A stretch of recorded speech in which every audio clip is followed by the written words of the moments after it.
Ladies and gentleman, ಚಿತ್ರದುರ್ಗದ ರೇಣುಕಾಸ್ವಾಮಿ ಕೊಲೆ ಪ್ರಕರಣದ ಆರೋಪ ಎದುರಿಸ್ತಾ ಇನ್ನು ಪರಪ್ಪನ ಅಗ್ರಹಾರ ಕೇಂದ್ರ ಕಾರಾಗೃಹದಲ್ಲಿ ನ್ಯಾಯಾಂಗ ಬಂಧನದಲ್ಲಿರುವಂತಹ ನಟ ದರ್ಶನ್ ಜೈಲಾಧಿಕಾರಿಗಳ ಬಳಿ ಮನವಿಯೊಂದನ್ನು ಮಾಡಿಕೊಂಡಿದ್ರು. ಆ ಮನವಿಗೆ ಸ್ಪಂದಿಸಿದಂತ ಜೈಲಾಧಿಕಾರಿಗಳು ಏನ್ ಹೇಳಿದ್ದಾರೆ ಈ ಬಗ್ಗೆ ಸಂಪೂರ್ಣ ಮಾಹಿತಿಯನ್ನ ನೀಡ್ತೇನೆ. ವೀಕ್ಷಕರೇ, ನೆಲ ಜಲ ಭಾಷೆಗಾಗಿ ಪ್ರಾಮಾಣಿಕ ಪತ್ರಿಕೋದ್ಯಮ, ನೀವು ನೋಡ್ತಾ ಇದ್ದೀರಾ ಫೋಕಸ್ ಟಿವಿ. ನಾನು ಪವಿತ್ರ. ಸ್ಯಾಂಡಲ್ವುಡ್ ನಟ ದರ್ಶನ್ ತೂಗುದೀಪ ಹಾಗೂ ವಿಜಯಲಕ್ಷ್ಮಿ ದಂಪತಿಗೆ ಇಂದು 23ನೇ ವಿವಾಹ ವಾರ್ಷಿಕೋತ್ಸವದ ಸಂಭ್ರಮ. ಹೌದು, ಚಿತ್ರದುರ್ಗದ ರೇಣುಕಾಸ್ವಾಮಿ ಕೊಲೆ ಪ್ರಕರಣದಲ್ಲಿ ನ್ಯಾಯಾಂಗ ಬಂಧನದಲ್ಲಿರುವಂತಹ ನಟ ದರ್ಶನ್ ಅವರು ಈ ವಿಶೇಷ ಸಂದರ್ಭದಲ್ಲಿ ಮುಖಾಮುಖಿ ಭೇಟಿಗೆ ಅವಕಾಶ ಕಲ್ಪಿಸುವಂತೆ ಜೈಲಾಧಿಕಾರಿಗಳಿಗೆ ಮನವಿಯನ್ನ ಮಾಡಿಕೊಂಡಿದ್ದಾರೆ. ಇನ್ನು ಮನವಿಗೆ ಸ್ಪಂದಿಸಿದಂತ ಜೈಲಾಧಿಕಾರಿಗಳು ನಟ ದರ್ಶನ್ ಹಾಗೂ ಅವರ ಪತ್ನಿ ವಿಜಯಲಕ್ಷ್ಮಿ ಮತ್ತು ಮಗ ವಿನೇಶ್ ಅವರ ಮುಖಾಮುಖಿ ಭೇಟಿಗೆ ವಿಶೇಷ ಅನುಮತಿಯನ್ನ ನೀಡಿದ್ದಾರೆ. ರೇಣುಕಾಸ್ವಾಮಿ ಪ್ರಕರಣದಲ್ಲಿ ಆರೋಪಿಯಾಗಿ ಜೈಲಿನಲ್ಲಿರುವಂತಹ ನಟ ದರ್ಶನ್ಗೆ ಪದೇ ಪದೇ ಹಿನ್ನಡೆಯಾಗ್ತಾ ಇದೆ. ಇತ್ತೀಚೆಗೆ ಜಾಮೀನು ಕೋರಿ ಸುಪ್ರೀಂ ಕೋರ್ಟ್ ಮೆಟ್ಟಿಲೇರಿದ್ರು, ಪ್ರಯೋಜನವಾಗಲಿಲ್ಲ. ಕಳೆದ ಕೆಲವು ವರ್ಷಗಳಿಂದ ಇವರ ವೈಯಕ್ತಿಕ ಜೀವನದಲ್ಲಿ ಸಾಕಷ್ಟು ಏರುಪೇರುಗಳಾಗಿದ್ರೂ ಕೂಡ ಇತ್ತೀಚಿನ ಕಠಿಣ ಕಾನೂನು ಹೋರಾಟದ ದಿನಗಳಲ್ಲಿ ಪತ್ನಿ ವಿಜಯಲಕ್ಷ್ಮಿ ಅವರು ದರ್ಶನ್ ಪರವಾಗಿ ಗಟ್ಟಿಯಾಗಿ ನಿಂತಿರೋದು ಎಲ್ಲರ ಗಮನ ಸೆಳೆದಿದೆ. ದರ್ಶನ್ ಅವರ ಜೈಲು ವಾಸ, ಕೋರ್ಟ್ ವಿಚಾರಣೆ ಹಾಗೂ ಜಾಮೀನು ಪ್ರಕ್ರಿಯೆಗಳ ಪ್ರತಿಯೊಂದು ಹಂತದಲ್ಲೂ ವಿಜಯಲಕ್ಷ್ಮಿ ಅವರು ಸಕ್ರಿಯವಾಗಿ ಭಾಗವಹಿಸಿ ಕಾನೂನು ಹೋರಾಟವನ್ನು ಮುನ್ನಡೆಸ್ತಾ ಇದ್ದಾರೆ.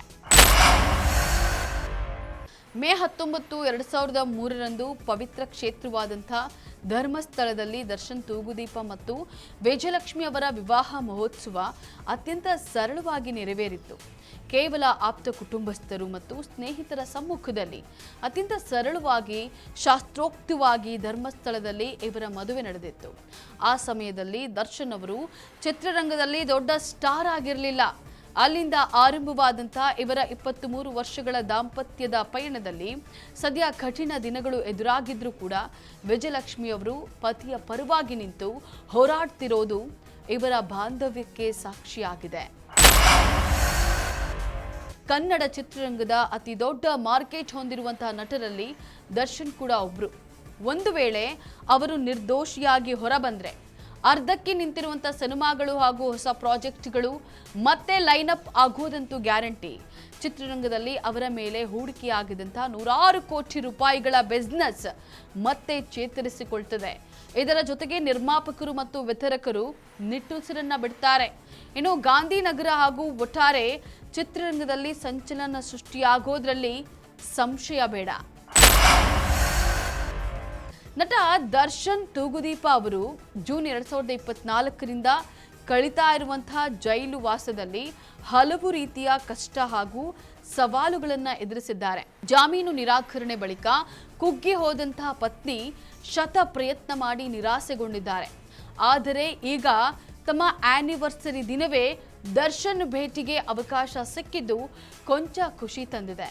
ಇನ್ನು ಇತ್ತ ಕಡೆ ಸಾಮಾಜಿಕ ಜಾಲತಾಣಗಳಲ್ಲಿ ದರ್ಶನ್ ಅವರ ಅಭಿಮಾನಿಗಳು ಈ ಜೋಡಿಯ ಹಳೆಯ ಸುಂದರ ಕ್ಷಣಗಳ ಫೋಟೋಗಳನ್ನು ಹಂಚಿಕೊಳ್ಳುತ್ತಾ ದಂಪತಿಗೆ ವಿವಾಹ ವಾರ್ಷಿಕೋತ್ಸವದ ಶುಭಾಶಯಗಳನ್ನು ಕೋರ್ತಾ ಇದ್ದಾರೆ.